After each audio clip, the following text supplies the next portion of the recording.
Little, she used to explain to me how in the old country, because she was an immigrant, how in the old country it didn't matter how much you worked. It didn't matter if you worked a second or third job. The government took away the extra money so that everybody was left with the same. And listening to her, it sounds almost like she's from an Eastern Bloc country or, maybe the Soviet Union. Actually, she was from Denmark. And unfortunately, we're headed towards Denmark more every year.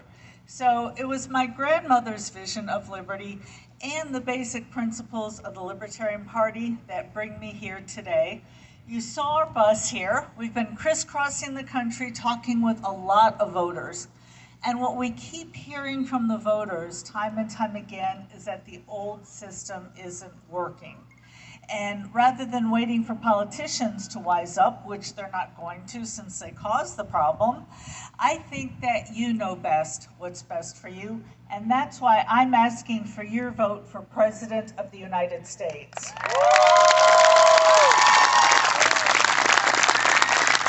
As your president, I will get government out of the way so my grandmother's vision of the American dream can be a reality for us all. Our current government is too big, too bossy, too nosy, too intrusive, and besides, what gives them the right? We need to put the decision-making power back into your hands because you can spend your money better than any special interest lobbyist or bureaucrat in Washington can. Americans would never budget to spend $80 billion every year to keep families apart from their loved ones, but that's exactly what our government does with its prison system. We cannot claim to be the land of the free when we lead the world in incarcerations. We have 5% of the world's population, but house 20% of its prisoners. And one of the biggest factors that led to a quadrupling of our prison population since 1980 is the racist and destructive war on drugs.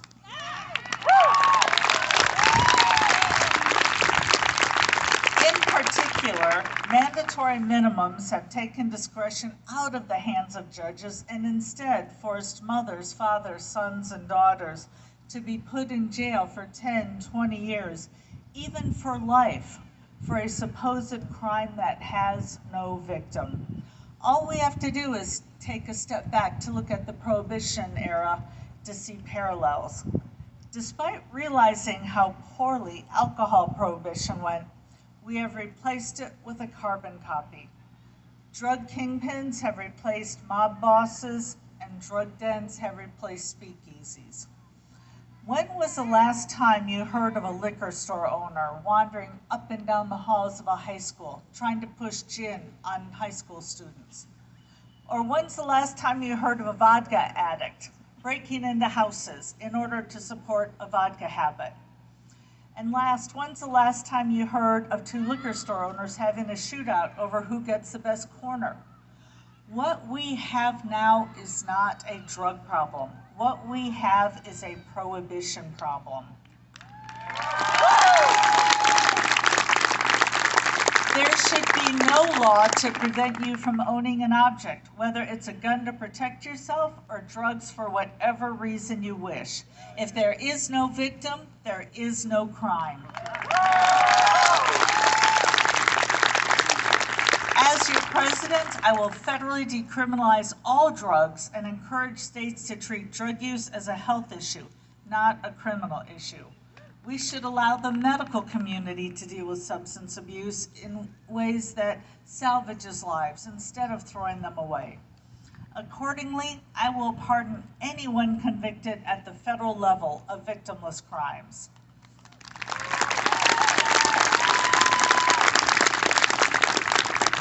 These are just a few steps towards ending the over-incarceration of people of color and letting consensual adult activities become safer and destigmatized. In addition to overcrowding our federal prisons, the war on drugs has negatively affected our communities with interactions that many people have with the police. The drug war has single-handedly created gangs that police themselves, often through violence. Consequently, the federal government has created a police state, including the Drug Enforcement Administration, which receives over $3 billion of our tax dollars annually.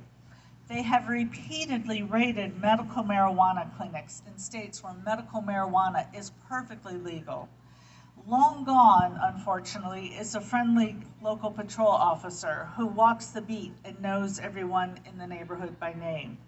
Instead, the federal government has imported nameless, faceless SWAT teams that make us feel like enemy combatants in our own neighborhoods. And it doesn't end with the DEA. In recent months, we have seen the Department of Homeland Security, which receives another $50 billion in tax dollars, patrolling our streets in military fatigues and armored cars. As your president, I will defund federal involvement in policing, including the DEA and DHS.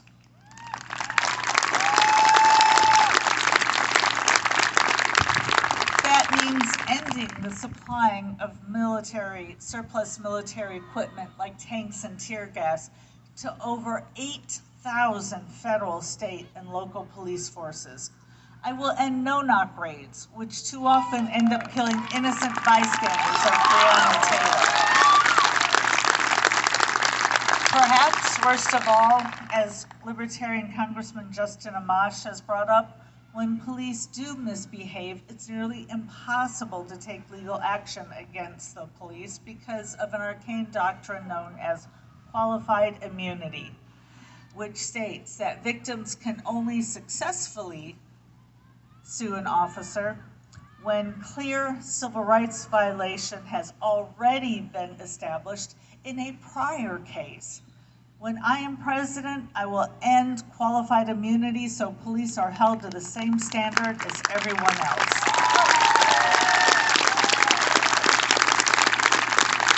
While millions of Americans have suffered from government's war on drugs, almost every American has suffered from the COVID-19 pandemic in some way. South Korea confirmed its first coronavirus case within a day of our first case and quickly jumped ahead in testing, which contained the spread. As infections in the US skyrocketed, South Korea nearly eradicated COVID-19, and they did so without any shutdowns. A testing initiative done by Bill Gates was the first to roll out tests that could be done outside the hospitals in the US. Over the course of 10 weeks, they had processed 20,000 tests. But on May 12th, the FDA stopped them from further testing and said they needed, quote, further assessment, end quote. This is just one example of how the FDA worsened the COVID-19 crisis and made it extremely difficult for anyone to get tested. And currently, only those companies with enough money and resources are even able to get FDA approval. And once they do, they weaponize our patents to hold a monopoly.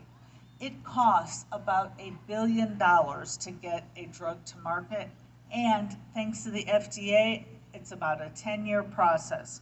Meanwhile, it's the patients who suffer, desperately waiting for drugs that just might save their lives. New medicines and procedures should get to patients as quickly and safely as possible. When I am your president, I will get rid of the efficacy requirement of the FDA, if not the FDA entirely. The FDA is not the only issue with the American healthcare system. Let's be honest, it's not working for anyone. And my heart breaks for the millions of Americans who've left behind, those families who've been bankrupted. Now, for decades, we've had politicians in Washington blame the free market system, and therefore we need to go to a single payer system. Well, I have some news for them. We haven't had anything close to a free market in nearly a century. The alternative to our current big government failure isn't an even bigger government failure. When politicians say we need Medicare for all, What I'm hearing them say is we need VA hospital for all. This top-down monopoly is unacceptable for any person, let alone those who are willing to sacrifice their lives for our country. We cannot wait for government bureaucrats to decide who lives and who dies. We must put control back in the hands of people, in the hands of the patient. As I see it, the biggest problem with the American healthcare system is that our health insurance isn't really insurance at all. If you look in any other industry, insurance only pays for unexpected results. Therefore, insurance prices are held relatively low. In our system, though, insurance pays for everything.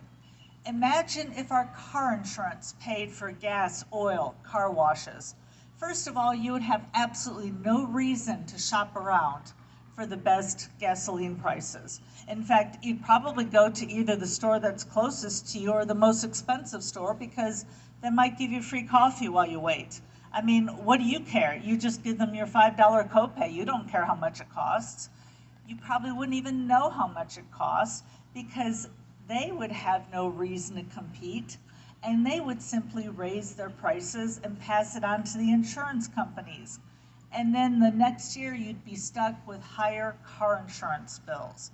This is exactly what's happening to our healthcare system. There's absolutely no reason for anybody to shop around for better prices when it comes to healthcare, and no reason for healthcare providers to even compete on prices because they simply pass along the higher cost to the insurance companies.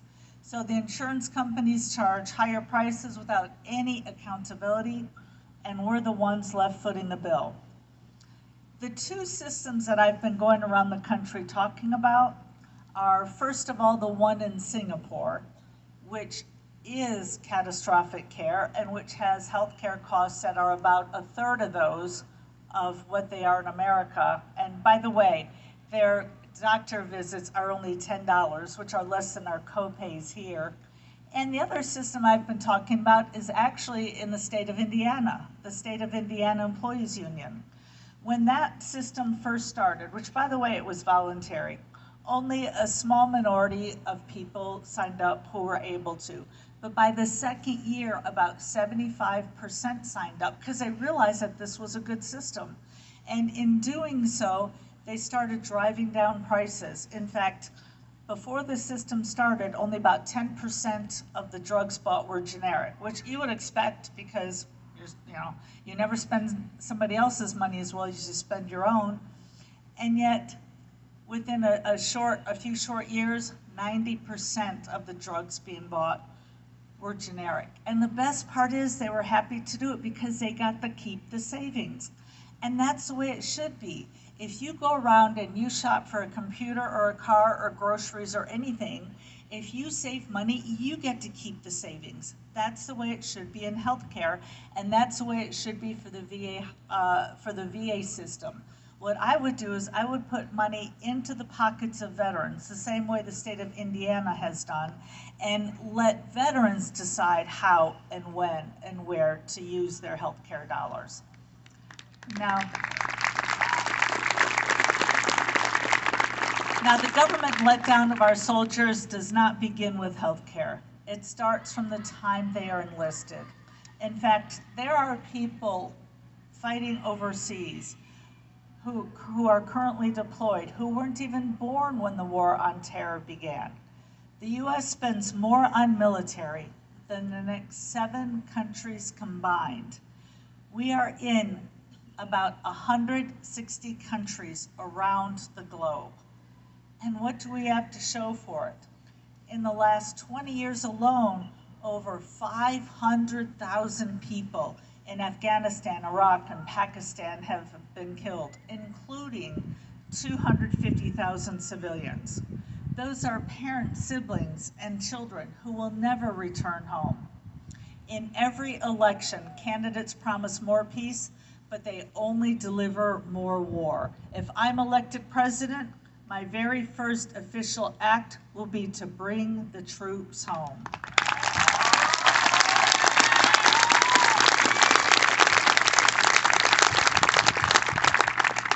Thank you for that.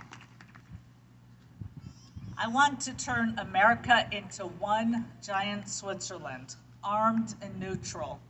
Our military must be trained to defend our shores, but we have to stop meddling around the world and make peace with our world neighbors. Unfortunately, the military budget is far from the only example of how the government has misdirected the economy. The IRS taxes Americans at every turn, and the tax system is so complicated that only those who can afford personal accountants or tax lawyers can even navigate the code.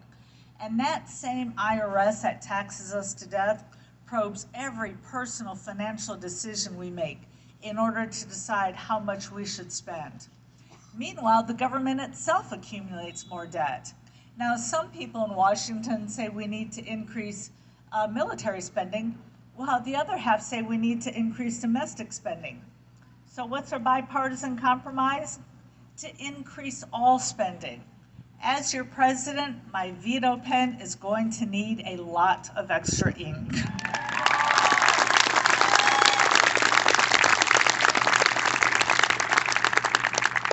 Runaway spending is also made possible by the Federal Reserve. When the federal government isn't able to raise taxes, it simply prints more money. And without any backing, the Fed, since the Fed was created over 100 years ago, the American dollar has lost 96% of its value. We need to reduce regulations to allow cryptocurrency and any other form of currency to enter the market. As your president, I will first audit and then end the Federal Reserve. I will eliminate the IRS and work with Congress towards eliminating the federal income tax altogether. It's time to move money out of the government sector and back to the people who earned it. Politicians and bureaucrats don't know what you need, you do. When it comes to cutting spending, we cannot take any solutions off the table. I would encourage baseline budgeting, which instead of assuming an increase, we start at zero every year, and then we decide what's vital. It's time for the government to balance its checkbook the same way American families do. Now, given the challenges we face as a country, it's easy to feel like the change I'm talking about just can't happen. But I believe it can because I believe in you. I believe in the individuals who make up our great country. And I see America through my grandmother's eyes, a place where the rights of the individual are greater than the power of government, a place where liberty means minimum government and maximum freedom, a place where the American dream isn't a dream at all, it's real and it's right there in front of you because you made it happen. As I ask for your vote for president, I'm not asking you to cast a vote for me. Instead, I think you should vote for you. You know best how your money should be spent. You know best what your family priorities are. You know best what's best for you. Thank you very much.